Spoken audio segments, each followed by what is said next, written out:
కడప జిల్లా ఖాజీపేటలో జరిగిన బాలిక హత్య కేసుపై ముఖ్యమంత్రి చంద్రబాబు సీరియస్ అయ్యారు. నిందితుడు వెంకటేష్పై కఠినమైన చర్యలు తీసుకోవాల్సిందిగా జిల్లా ఎస్పీ నచికేత్ విశ్వనాథ్కు ఆదేశాలు జారీ చేశారు. అలాగే ఈ కేసుకు సంబంధించిన వివరాలను అడిగి తెలుసుకుని సమగ్రమైన విచారణ చేపట్టాల్సిందిగా ఆదేశాలు చేశారు.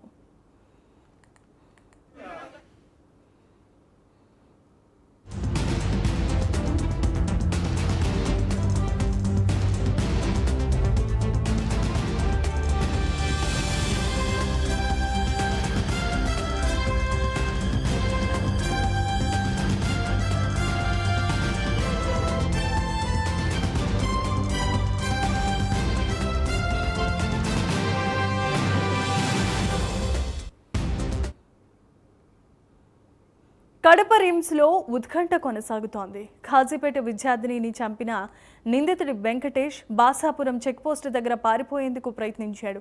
ఈ క్రమంలోనే నిందితుడిపై పోలీసులు కాల్పులు జరపడంతో కాలికి గాయమైంది. ప్రస్తుతం వెంకటేష్ కడప రిమ్స్లో చికిత్స పొందుతున్నాడు.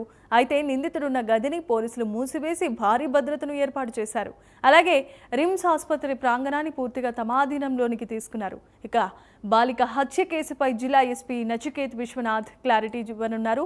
మరోవైపు సాయంత్రం ఖాజీపేటలో బాధిత కుటుంబాన్ని హోంమంత్రి అనిత పరామర్శించబోతున్నారు.